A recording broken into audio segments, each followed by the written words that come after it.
Organizar o atendimento, ser assertivo no projeto, minimizar os retrabalhos e, principalmente, mostrar profissionalismo para o seu cliente é o objetivo deste curso, que vai te ensinar a fazer o briefing e um mood board para o seu projeto de interiores. Eu sou Jéssica Belanda, da Bonjour Arquitetura, e atuo no mercado há mais de 7 anos, desenvolvendo principalmente projetos residenciais. Neste curso, eu vou te ensinar a elaborar um briefing de projeto de cozinha e closet, fazendo as perguntas certas para o cliente e entendendo os pontos-chave que vão impactar no seu projeto. Tudo isso baseado no processo que eu uso no meu escritório. Além disso, vamos aprender a elaborar um mood board com as informações do briefing para ajudar na defesa do projeto e, principalmente, agilizar o atendimento. Então eu te convido, vamos juntos explorar este conteúdo que vai tornar seu atendimento e processo de vendas muito mais assertivos.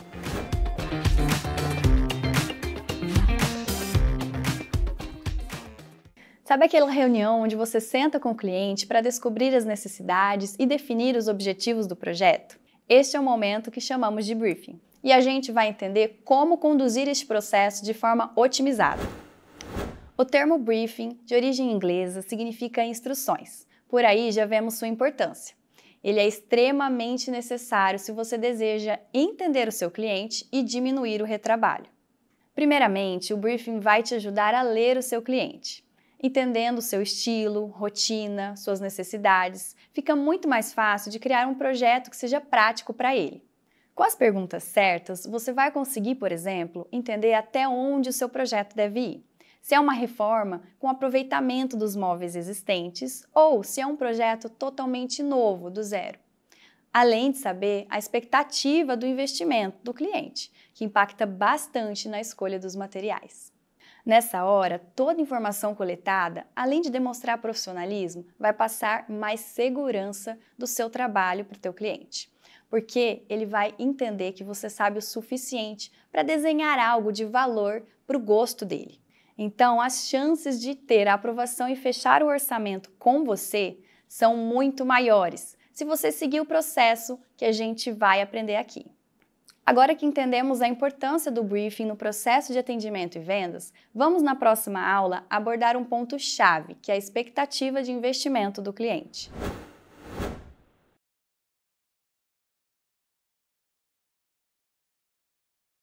Para você não perder tempo em retrabalho, você tem que entender o que o seu cliente precisa e qual a expectativa de investimento dele. Os clientes dificilmente imaginam quanto vão gastar num projeto. Por isso, você precisa introduzir aos poucos esta realidade na conversa. Afinal de contas, o céu é o limite se deixarmos a imaginação do cliente correr solta. Mas é importante direcionar a imaginação dele para ser algo compatível com o que ele deseja gastar. Mas como fazer isso sem falar em valores logo de cara? Minha dica aqui é ir mostrando algumas imagens de projetos que você já executou para avaliar a reação dele. Neste momento, você vai sentir aquilo que ele gosta, aquilo que ele não gosta, e aos poucos você vai apresentando os padrões de projeto, um médio, um mais alto e um mais baixo. Vai comentando as diferenças entre eles, os materiais aplicados e mais ou menos quanto aquele cliente investiu. Por aí, você vai conseguir ter uma base daquilo que ele precisa. Para você realizar isso na prática, vamos comparar alguns itens que podem ser usados nessa amostragem junto ao cliente. O primeiro deles são as chapas de MDF cru. Uma chapa deste MDF em 15 mm é vendida aproximadamente por R$ 170. Depois temos os popularmente conhecidos pela maioria das pessoas, que são os MDFs melamínicos. São aquelas chapas que a gente conhece nos catálogos e nas lojas. Elas contêm uma camada de papel impregnado com resina melamínica, oferecendo uma variedade de cores e padrões. Essa chapa branca, por exemplo, custa em média R$ 210, mas as grandes diferenças aparecem nos acabamentos diferenciados. Essa com acabamento que imita uma trama custa na faixa de R$ 280.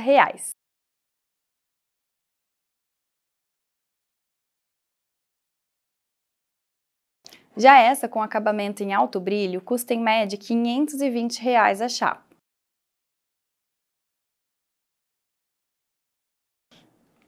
As chapas podem variar de R$ 200 a R$ 600, tudo depende do fabricante e do acabamento.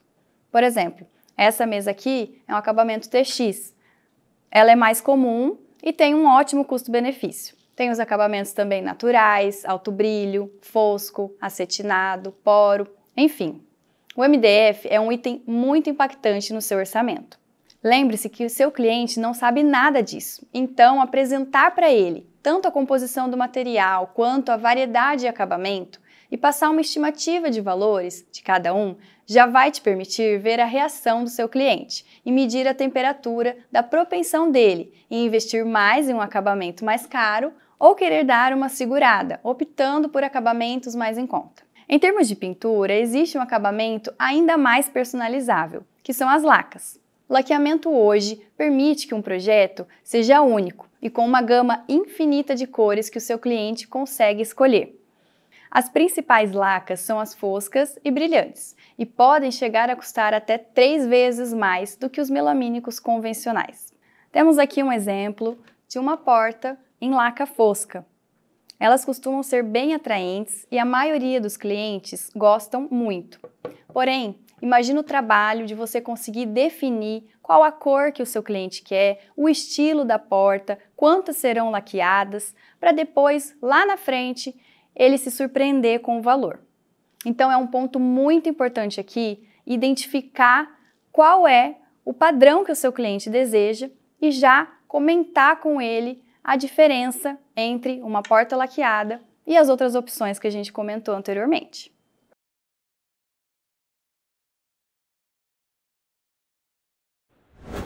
Outro item impactante no seu projeto são as ferragens. Elas são muitas vezes imperceptíveis, porém são responsáveis pela praticidade, durabilidade e segurança de um móvel. Vamos mostrar a diferença entre elas. Vamos começar com a corrediça mais comum. Elas são um modelo mais de entrada e funcionam por apoios através de roldanas. Elas são mais indicadas para móveis que não têm tanto peso, ou seja, você não pode carregar e lotar as suas gavetas, tá? Porque elas são para suportar pouco peso. O par é vendido em média por R$ 12 e elas não possuem sistema de amortecimento. Depois nós temos as corrediças telescópicas. Essas são as mais usadas, porque ela tem um ótimo custo-benefício. O funcionamento delas já é diferente. Elas possuem esferas metálicas dentro que fazem o rolamento dessas gavetas. Tem uma infinidade de modelos e variações delas, mas as mais básicas custam em torno de R$ 18 o par, com um tamanho de 45 centímetros. E por fim, nós temos as corrediças ocultas. Eu tenho um exemplo aqui, ó. Essa daqui ela é diferente das outras duas que a gente comentou anteriormente, porque elas correm abaixo da gaveta. Então não fica nada aparente na lateral. Ela tem um efeito estético muito mais clean ao abrir o móvel. Na prática, ela é ótima também, porque ela não acumula sujeira e é bem mais segura. E é muito comum elas terem um sistema de soft close, que é o amortecimento. Vou demonstrar aqui para vocês.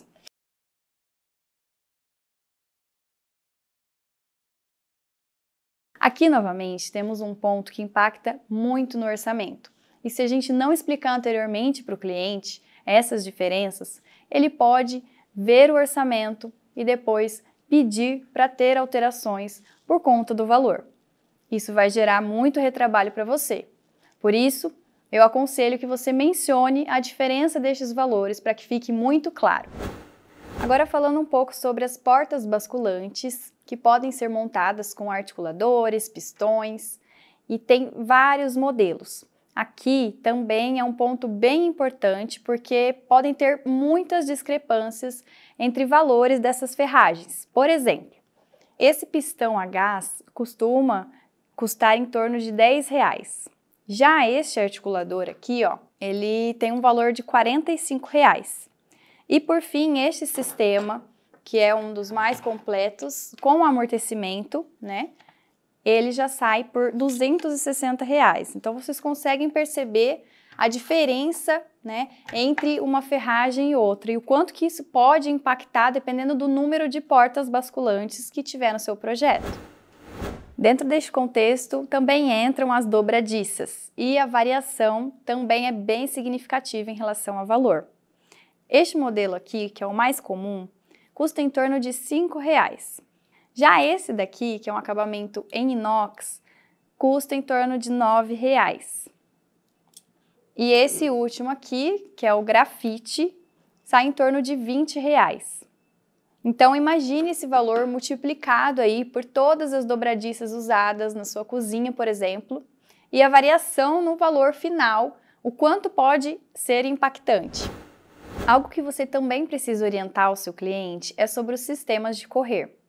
Aqui podem alternar os valores muito drasticamente dependendo do sistema que ele escolha, tá? Então vamos começar por esse daqui. É um sistema mais básico, onde os trilhos vão ficar aparentes tanto na parte inferior como superior do móvel, vai dar para ver os trilhos, e ele custa em média R$ 20,00.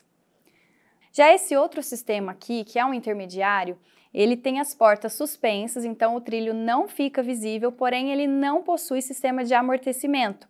E ele está no mercado em um valor aproximadamente de R$ 300,00. Por fim, esse daqui, que é o sistema mais completo, já com amortecimento, as portas também ficam suspensas, isso também já traz um efeito estético melhor para o projeto, e ele tem todo um sistema aqui de freio bem diferenciado do que os outros, e o valor dele agregado também já é um pouco mais do que o dobro do intermediário, custando em média R$ 650,00. Então aqui de cara a gente já vê a grande discrepância que tem entre um valor do sistema inicial aqui até o sistema mais caro. Por aqui a gente consegue também já dar um norte para o cliente, se ele realmente vai escolher pelo sistema de correr ou de giro com as dobradiças, onde ele consegue economizar mais. Tem mais um detalhe, que se ele for escolher o sistema de correr, né, esse primeiro aqui, ele vai se equiparar basicamente com o valor das dobradiças. Porém, é bem importante que ele saiba que este primeiro sistema de entrada, ele já não garante um bom funcionamento para portas maiores, porque ele não sustenta grandes pesos, tá? Então, por essa questão também, a gente teria que limitar o projeto dele por portas mais estreitas para que funcione. Outro item que costuma alterar bastante o valor de orçamento são as portas de vidro. Aqui temos muitas opções, desde vidro adesivado, reflecta, translúcido, texturizados, canelados, por exemplo. Então, dependendo de qual é o gosto do cliente e o bolso também, isso vai impactar muito. Por exemplo, eu quero mostrar para vocês este reflecta aqui, tá? Que é um reflecta incolor, e um outro vidro que é um vidro importado, que é o argentato. Esse aqui é metade do valor, né? O reflecta é metade do valor do argentato, por ser um produto que é importado, né? Vem da Argentina, então tem todo um valor agregado, tá? Isso, muitas vezes o cliente não tem ciência, né, dessa discrepância de valores. Para termos uma estimativa de valor em relação às portas de vidro, uma porta mais ou menos de 2 metros por 50 centímetros custa em média R$ 440,00, tá? O valor de uma única porta pode custar muito mais, né, do que o valor de uma chapa inteira de MDF. Então, é muito importante que o seu cliente saiba disso. A serralheria também é um item que tem ganhado muito espaço dentro da marcenaria. Ela cria detalhes que encantam o cliente. E eles são bem personalizáveis nas suas cores e acabamentos. Mas também são responsáveis por elevar o orçamento, a depender dos detalhes do projeto. Então, é bom que você mostre algo executado, alguns exemplos para o teu cliente e abra um orçamento médio ali de investimento para que ele consiga se orientar para tomar a melhor decisão. Vejam esses diferentes modelos de metalon. Aqui nós temos o 30 por 50 e o 40 por 40. Eles variam em torno de R$ 38,00 o metro.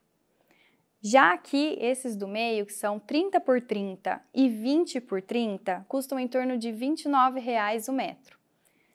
E esse último, que é o 20-20, que é um dos mais utilizados, custa em torno de R$ 22,00 o metro. E um outro ponto muito importante a ser considerado aqui é o serviço do serralheiro. A mão de obra dele vai depender muito da complexidade do projeto, né? E também o tipo de pintura também pode impactar muito mais, elevando ali o valor acima dos valores do próprio material que a gente comentou aqui. Os puxadores são a cereja do bolo, o charme que faltava ao projeto. Existem muitas opções, desde os puxadores em perfis metálicos, que são aplicáveis nas portas de alumínio, como já comentamos, e também nas de MDF, os pontos, alça e o cava, que é incorporado nas portas de MDF e agregam bastante valor, por serem fabricados de modo artesanal dentro da marcenaria. Aqui é importante mostrar ao cliente alguns casos para dar uma noção de valor por tipo de puxador. Devido à infinidade de modelos e acabamentos, o valor pode variar bastante. Este puxador ponto, por exemplo, custa em torno de R$ 9,00. Já este alça custa em torno de R$ 17,00. E este último aqui em torno de R$ 54,00. Mas é claro que existem inúmeras opções com valores acima ou abaixo desses aqui que a gente mostrou para vocês. É importante deixar o cliente ciente dessa variação. Por fim, mas não menos importante, também temos como personalizar algumas aplicações nas frentes dos móveis, como palha indiana, couro e portas provençais. Esse tipo de acabamentos dão identidade ao projeto, mas tem seu custo adicional de material e mão de obra a serem considerados. Por exemplo, a palha indiana de fibra celulósica, por exemplo, custa em torno de R$ 195,00 50 centímetros. O grande agravante nesse tipo de aplicação, como o próprio nome já diz, que é especial, é a capacidade de criarmos um acabamento, por exemplo, uma porta provençal como essa aqui, que ela precisa ser cortada, montada, lixada, para depois levar o processo de pintura na laca. Isso agrega um custo significativo no final do processo. Todos esses itens que falamos aqui são responsáveis por agregar valor ao móvel. E é aqui que está a chave que você precisa entender do seu cliente. Ele está disposto a pagar por todos esses detalhes ou quer algo mais simples? Não esqueça que você precisa ter muito cuidado para ler o perfil do cliente neste momento. Suponha que ele seja um cliente alto padrão e você está citando a todo momento os valores de cada produto. Isso pode até incomodá-lo, pois ele não está preocupado com o valor final. Por outro lado, se o seu cliente estiver preocupado com os valores e você esquecer de mencionar todos esses itens que a gente comentou aqui, o seu cliente pode acabar se frustrando com o valor final e você perder a venda desse projeto justamente por não atender às expectativas financeiras dele. Após mostrar alguns cases que você produziu, você terá uma grande noção do perfil do seu cliente. Aqui vale a dica. Esteja atento, olhe no olho, perceba as reações sutis e as respostas dele. O seu papel neste momento é saber fazer essa leitura de forma sutil, educada e clara, evitando ao máximo os ruídos na comunicação entre você e seu cliente. A expectativa do investimento do cliente é algo muito sensível e normalmente ele não sabe quanto ele deseja investir no projeto. Portanto, uma boa conversa, abordando os pontos que vimos nesta aula, é muito importante para entendermos qual é o padrão do móvel que será desenvolvido. E agora que já falamos do investimento, vamos para a próxima aula elaborar um formulário para fazer o briefing de fato de um projeto de cozinha.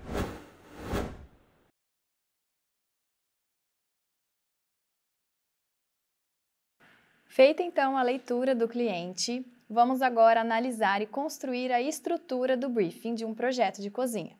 As principais perguntas que devem ser respondidas são: para quem?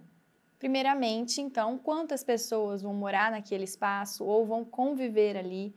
É muito importante saber a idade, o sexo, para identificar as necessidades. O que? É a segunda pergunta. Então, o que eles vão fazer ali? Qual é o uso daquele ambiente, né? Tem alguns ambientes que têm usos múltiplos, como home office, quarto de visitas. Então, é muito importante saber os tipos de uso para cada ambiente. A terceira pergunta é o porquê. Entender o motivo pelo qual o seu cliente está querendo fazer uma nova cozinha, por exemplo, te dará informações das dores que ele tem para você resolver isso no projeto. Por exemplo, ele pode te dizer que quer fazer uma nova cozinha para gravar receitas no YouTube profissionais, ou que ele quer apenas reunir amigos e famílias com uma cozinha mais atual. Sabendo disso, você terá muitas respostas e, com base nelas, poderá desenvolver formulários mais específicos. Eu vou te apresentar aqui na prática um modelo bem prático de cozinha e você poderá fazer o download deste material para aprimorar conforme for utilizando com o seu cliente. Vamos ver? Então, eu vou ensinar vocês aqui na aba de formulários do Google. Você vai encontrar os formulários do Google e clicar em formulário em branco. Aqui você consegue já iniciar com o título, né? Então, você pode colocar ali, briefing, cozinha, e iniciar as perguntas, tá? Neste formulário é muito simples, você pode colocar a pergunta aqui e escolher como o seu cliente vai responder. Se é uma pergunta simples de sim ou não, você vai colocar a resposta curta aqui para ele responder. Ele pode responder com textos, então a gente coloca parágrafo, múltipla escolha, caixas de seleção, listas, ou também a gente pode colocar imagens. Então vai depender muito, né, do modelo aí que você precisa criar. Ó, aqui nesse quadradinho a gente pode adicionar imagens. Vamos criar aqui uma primeira pergunta, então, de cozinha. Qual o layout desejado? Aí aqui a gente pode deixar um parágrafo para que o cliente responda, se ele quer uma cozinha em ilha, península, o tipo de cozinha que ele deseja ali, por exemplo. Para criar uma nova pergunta, você vem nesse maisinho aqui à direita e vai para uma nova pergunta. Aqui a gente também pode colocar algumas imagens. Então, você vem aqui e procura, por exemplo, uma imagem de um modelo de cozinha. Vou colocar alguma imagem aqui de um tipo de cozinha. Você pode adicionar uma que você já tenha, por exemplo, e pedir para ele demarcar ali a opção que ele mais gostou, por exemplo. Se ele gostou ou se não gostou. Assim você vai vendo também o perfil do seu cliente. Então, através de imagens, fica muito mais fácil de ele responder. Um outro tipo de pergunta aqui que é muito usual são as caixas de seleção, tá? Então, ela está abaixo aqui da múltipla escolha. Então, quando você precisa que seu cliente defina várias coisas e que ele clique, né, selecione ali por várias opções. Então, a gente pode fazer uma pergunta aqui, né? Por exemplo, quais eletros terá na sua cozinha? E aí, a gente coloca aqui, por exemplo, coifa, se vai ter, cooktop, micro-ondas, lava-louças e por aí vai. Aí, ele pode responder com múltiplas seleções nesse tipo de pergunta aqui, tá? Então, basicamente, a gente tem esses principais tipos, né? E é muito interessante também que você coloque uma aba ali com o nome do cliente para que ele preencha, para você poder saber, né, depois qual cliente é, né, que preencheu ali o formulário. Então, geralmente eu deixo aqui uma caixinha para o cliente colocar ali o contato dele, nome, e aí ele vai responder aqui. Agora, então, eu vou demonstrar o arquivo de formulário de briefing modelo, que vocês vão poder fazer o download, né? Então, esse aqui é o formulário de briefing que já está pronto. Vocês podem simplesmente apenas ir adicionando novas perguntas, caso necessário. Então, aqui, ó, eu já deixei a opção ali para a pessoa colocar o nome completo, o tipo de layout pretendido, então os formatos, né? Formato U, cozinha americana, em L, com ilha. Depois, se vai aproveitar algum eletro, quais deles são, isso é muito importante aqui também. Se gosta de portas de vidro aparente, né, aparecendo os objetos internos ali, ou se prefere tudo fechado, para a pessoa poder explicar, então eu coloquei um texto de resposta longa. Uma outra pergunta bem importante que muitas vezes é esquecida é se a pessoa tem, né, ou gostaria de ter um espaço para expor as louças ou ter uma cristaleira. E outra pergunta sobre preferências entre portas e gavetas, para explicar a preferência. Isso aqui também é algo bem íntimo, assim, geralmente quem gosta bastante de gavetas não gosta muito de portas, então é bem interessante deixar que o cliente explique ali a preferência dele. E aqui nós temos já uma caixa com múltiplas seleções, como eu já tinha comentado com vocês. Aqui eu pergunto quais são os eletros que vão ter nessa cozinha. Então aqui a gente tem uma gama de tipos, né, como lava-louça, coifa, cooktop, o fogão tradicional, o forno, micro-ondas, filtro, geladeira duas portas ou a convencional, adega, cervejeira, tudo isso porque muitas vezes ele vai querer embutido dentro da marcenaria, então é preciso perguntar sobre esses eletros.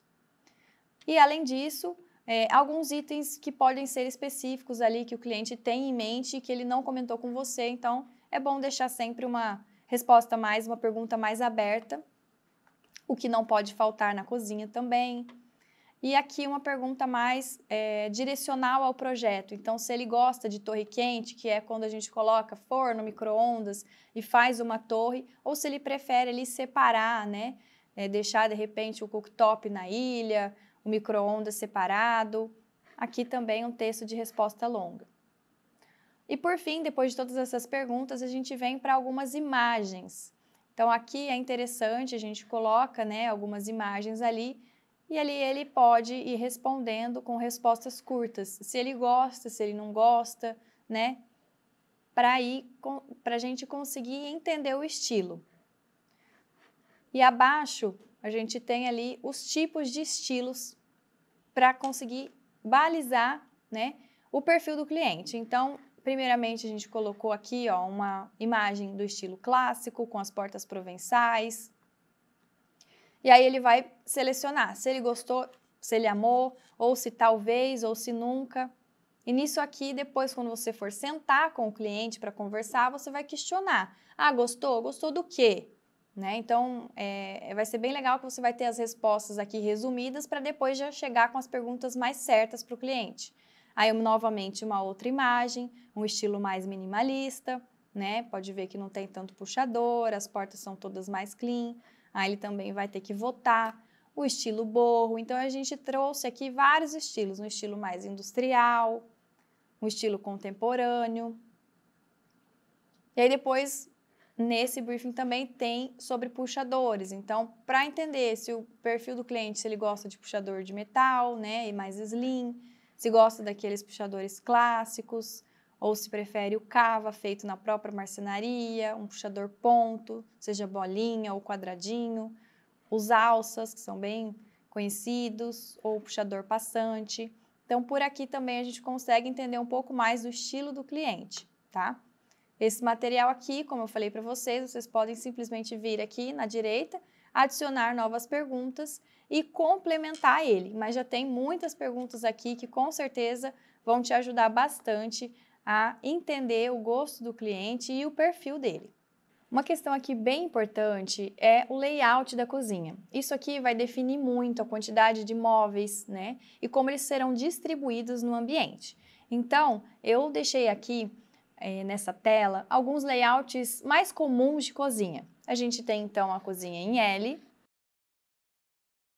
em U, a linear,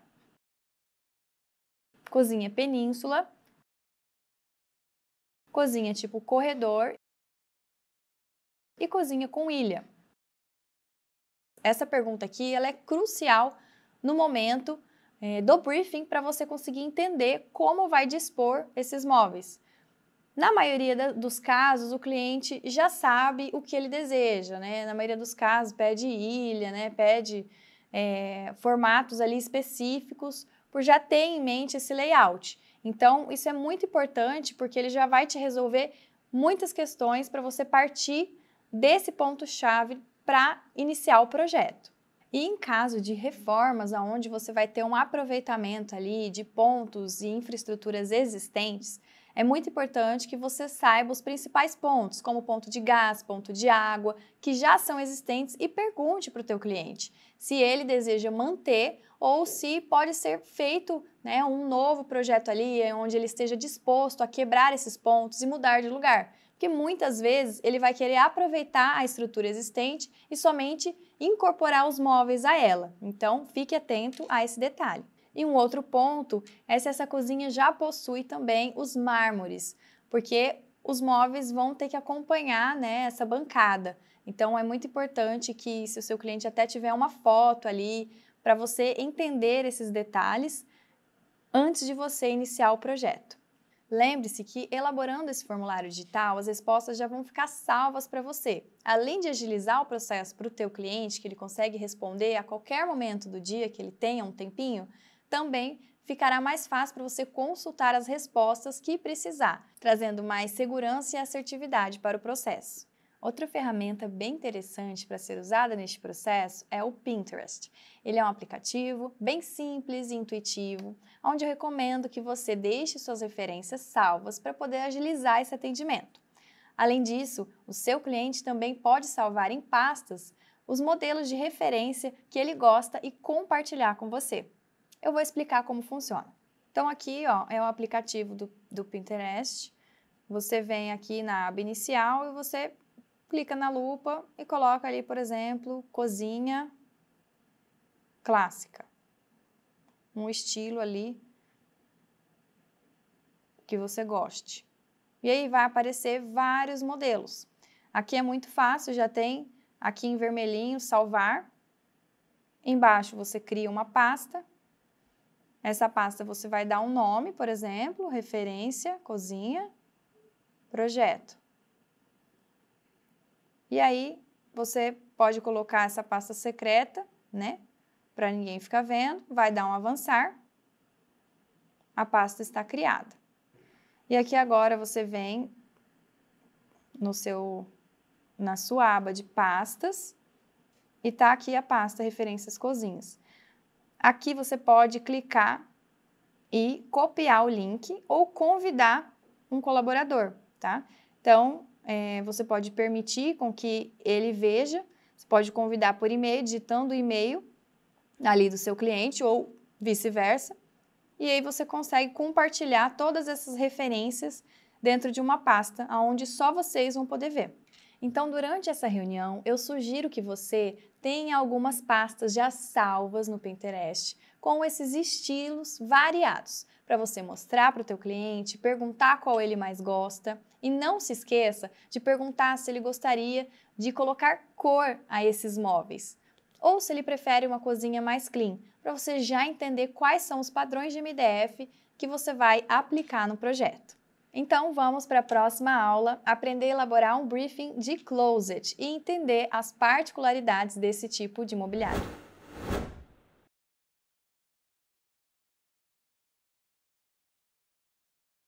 Para o briefing de closet, é importante você entender quais itens a pessoa precisará guardar no guarda-roupas. Então, temos que fazer um levantamento geral das peças para entender o que precisamos contemplar no projeto, de forma que atenda ao cliente. Para iniciar, você deve perguntar quais são os estilos de roupas que o seu cliente usa. Se tem bastante ternos, camisas, vestidos longos, curtos, os tipos de sapato, sapatos como botas mais altas ou muitos chinelos, salto alto, enfim. Tudo isso vai interferir nos espaçamentos e no dimensionamento desse roupeiro. Também precisamos avaliar qual é a preferência do seu cliente em dispor essas peças. Se ele prefere guardar as roupas dentro de gavetas dobradas, ou em nichos, ou em cabides, isso é muito importante que você saiba do seu cliente. Nesse momento, seria muito interessante se o seu cliente te passasse exatamente quantos pares de sapato e os tipos de sapatos que ele tem. Ficaria muito mais fácil para conseguir dispor o número de prateleiras e espaçamento entre elas. Por exemplo, vamos avaliar aqui, começando pelas sapateiras, as alturas de botas. A gente precisa de uma média entre 35 e 45 centímetros de altura, dependendo da altura do cano dessa bota. Já os sapatos de salto exigem espaçamentos, em média, entre 20 a 25 centímetros de altura. E os tênis e sapatos mais baixos, entre 15 e 20 centímetros. Para guardar as bolsas, a gente precisa de uma altura entre 20 centímetros e 40 centímetros e profundidades entre 35 e 45. Em calceiros, por exemplo, é interessante que se tenha pelo menos 75 centímetros de altura para colocar essas calças ali sem ficar arrastando essa barra toda vez que abre e fecha. Para os cabideiros, aonde você vai colocar camisas, casacos, deve-se ter uma altura entre 90 centímetros a 1,05 m. Vestidos longos é recomendável entre 1,20 a 1,5 m, dependendo se ele é um vestido midi ou se ele é um vestido bem longo. É importante que você saiba que existem alturas para uma boa ergonomia de alcance de cada peça. Os cabideiros, por exemplo, devem estar entre 1,70 a 1,75 de altura. Se ficar mais alto, vai ficar difícil o acesso a elas. Os maleiros, geralmente, têm entre 40 e 50 centímetros de altura. Já os nichos de roupas, geralmente, têm 35 centímetros de altura. Dependendo também das peças que você precisa colocar, ele pode variar para menos ou para mais. É interessante, então, que você tenha uma média aí dos itens que vão ser colocados e como eles vão ser dispostos dentro deste guarda-roupa. Agora, falando um pouco sobre as gavetas, vamos iniciar com as gavetas de roupa íntima. A altura padrão para elas é de entre 12 a 15 centímetros para acomodar bem essas peças. As gavetas de roupa já precisam ser um pouco maiores, porque precisam ser empilhadas, ou shorts, calças, às vezes camisetas, então elas giram em torno entre 20 a 25 centímetros de altura.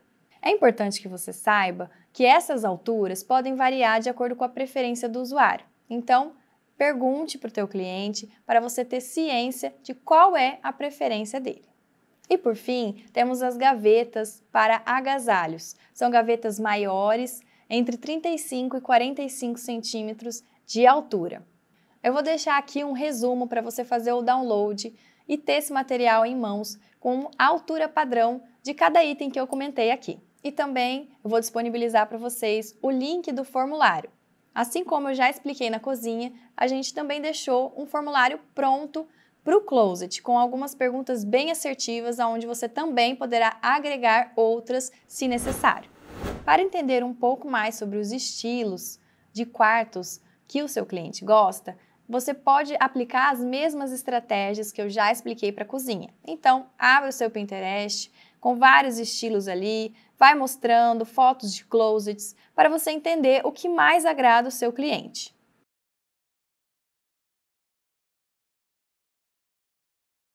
Algumas outras perguntas importantes é sobre a necessidade de armazenamento.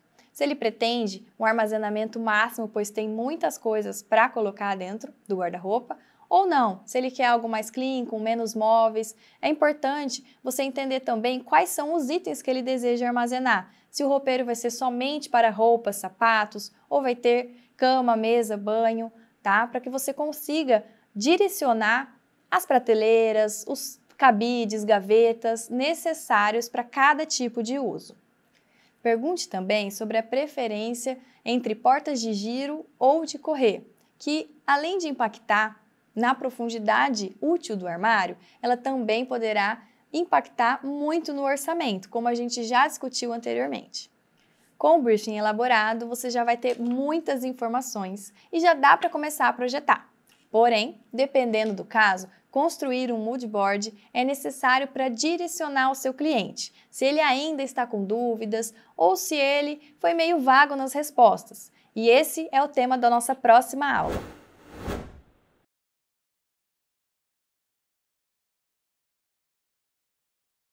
Agora que você já coletou todos os dados do cliente, fez a pesquisa de referências e definiu a combinação de cores e texturas do projeto, chegou a hora de desenvolver um mood board. O mood board, para quem não conhece, é uma espécie de painel semântico que expõe um resumo dos materiais através dos principais itens que levam e representam a personalidade do cliente nos elementos do projeto.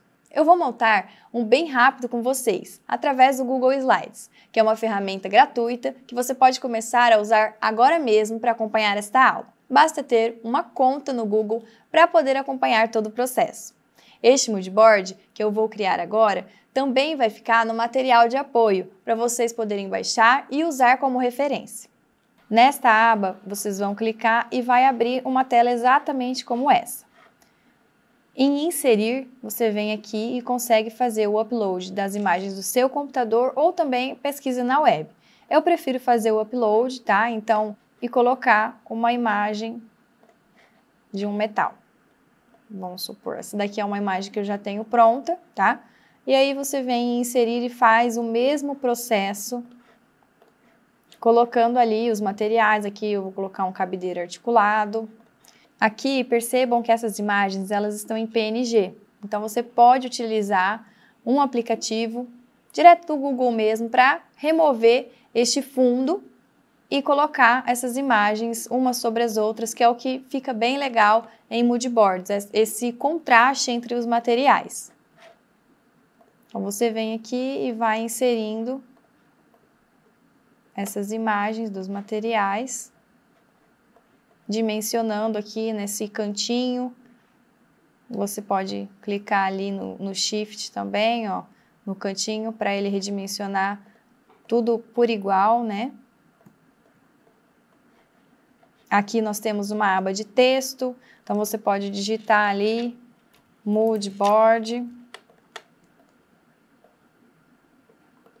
E aí você pode criar novos textos nessa caixa de texto e colocar ali, por exemplo, palavras-chave do projeto que você vai ter coletado essas informações junto ao cliente.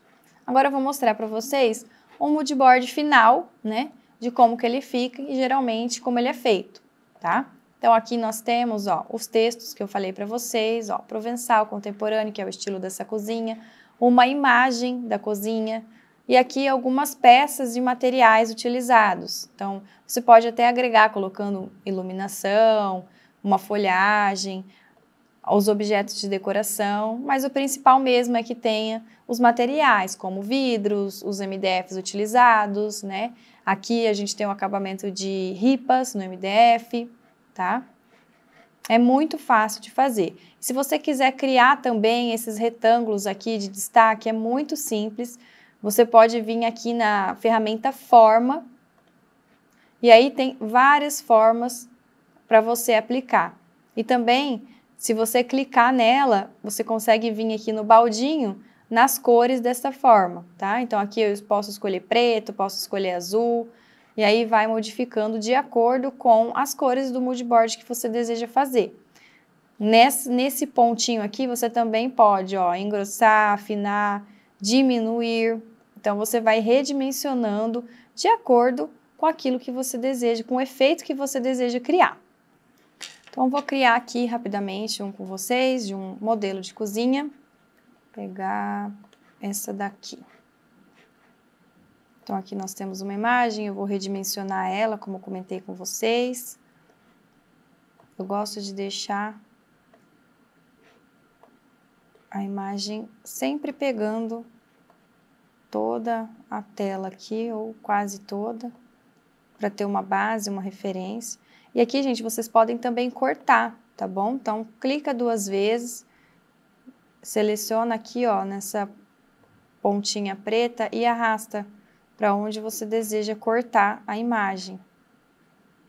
Muito simples de fazer. Depois, clica fora, a imagem já está cortada, ó, tá? Então, aqui, eu vou colocar, então, vou inserir alguns padrões dos MDFs desse estilo de cozinha. Pegar um MDF cinza, um pouco mais escuro, por exemplo. A gente consegue sobrepondo os elementos, né, ó. Um puxador, junto com o MDF. Aqui agora eu vou colocar também o padrão de mármore, que foi colocado aqui numa imagem. Ó, então vamos lá, ó, a gente tem aqui o padrão do mármore. Se você clicar com o botão direito também, você pode ordenar para frente ou para trás, tá? Então aqui também fica bem legal para a gente ir compondo ali o que você quer evidenciar, tá? Aqui, ó, também tem uma ferramenta para você girar. Você clica naquela bolinha e você vai conseguir girar a imagem. Esse aqui eu vou trazer para frente, só para mostrar para vocês, ó. O MDF e o puxador, tá? Aí depois você pode agregar alguns outros itens, né? De ferragens, por exemplo, que aqui a gente também tem ferragens, espelho, então você pode colocar um espelho aqui. Pega o espelho que está sendo usado ali no projeto, coloca ele aqui. Aqui você também pode personalizar ali o tipo de texto, né? Ó, você pode mudar as letras, aumentar ou diminuir, e fazer os efeitos, né? Negrito, itálico, enfim. Aqui eu vou colocar aquela forma que tinha no meu modelo, só para vocês verem, e aqui trocar a cor para preto. Tá feito. Não tem um limite de elementos que você pode colocar no seu mood board, mas o ideal é que você use um slide por ambiente. Você pode ir muito mais além e incrementar o projeto com imagens dos móveis, eletros e demais elementos que o cliente já tenha para deixar o mood board mais realista e aderente às expectativas dele. É importante lembrar que a ideia é não colocar informações demais, que podem confundir ao invés de esclarecer, e sim criar um resumo das ideias. E lembra, de novo, que fazendo isso você está demonstrando profissionalismo, autoridade e conhecimento para o seu cliente, visando facilitar o processo de venda e aumentar a chance de ele fechar com você. Agora que está tudo no jeito, é fácil fazer o projeto e depois a apresentação para o seu cliente. Na próxima aula, vamos entender como podemos otimizar esse processo.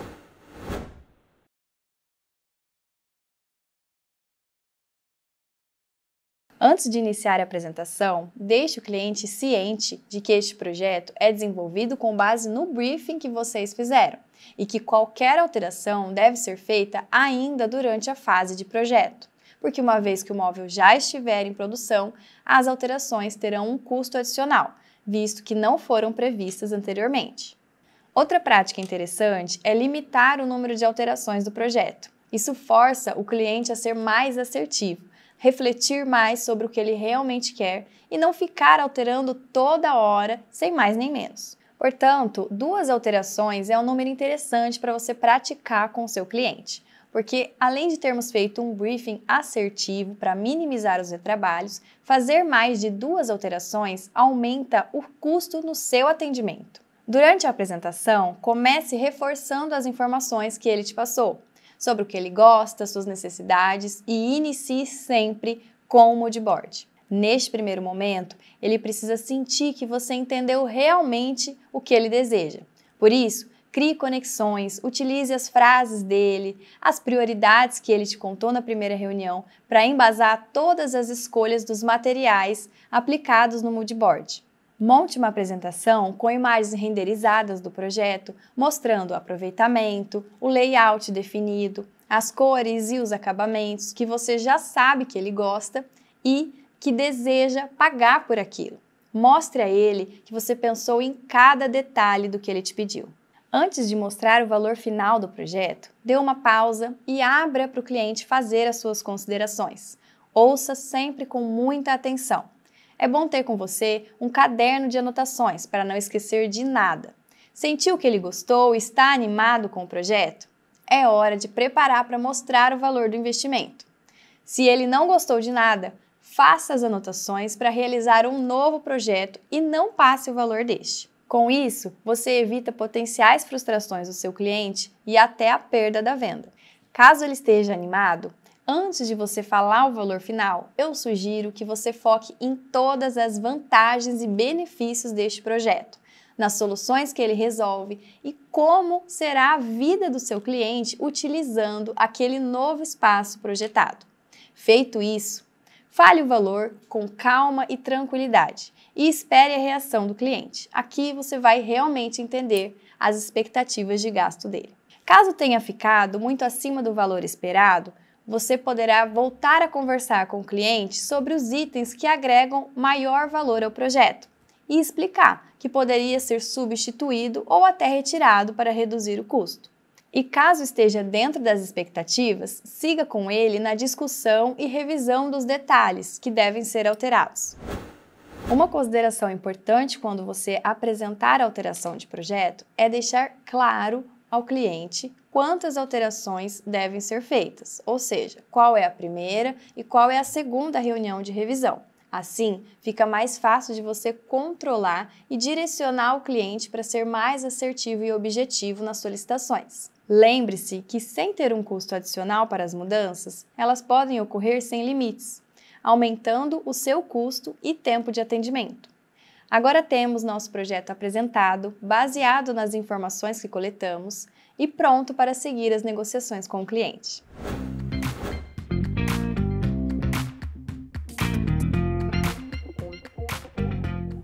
Neste curso, falamos sobre o processo de briefing de um projeto de interiores. Começamos entendendo a importância de se fazer um bom briefing para demonstrar o profissionalismo e, principalmente, reduzir o tempo e o custo de projeto. Falamos sobre os fatores que impactam no orçamento de um projeto de imobiliário e vimos como podemos apresentar essas informações para fazer a leitura da intenção e potencial de investimento do cliente. Elaboramos um formulário de briefing de cozinha e closet, que servem para direcionar o seu projeto. Além disso, vimos como construir um mood board no Google Slides, que serve para sintetizar as ideias de um briefing e justificar, junto ao cliente, as decisões tomadas no projeto, que foram baseadas nas respostas dele. Por fim, falamos sobre a apresentação do orçamento ao cliente, ressaltando a importância da comunicação nesta etapa, que antecede o projeto e a produção do mobiliário. Eu, Jéssica, espero ter ajudado com o conteúdo apresentado e te convido para avaliar e deixar seus comentários no curso. Um grande abraço e até a próxima!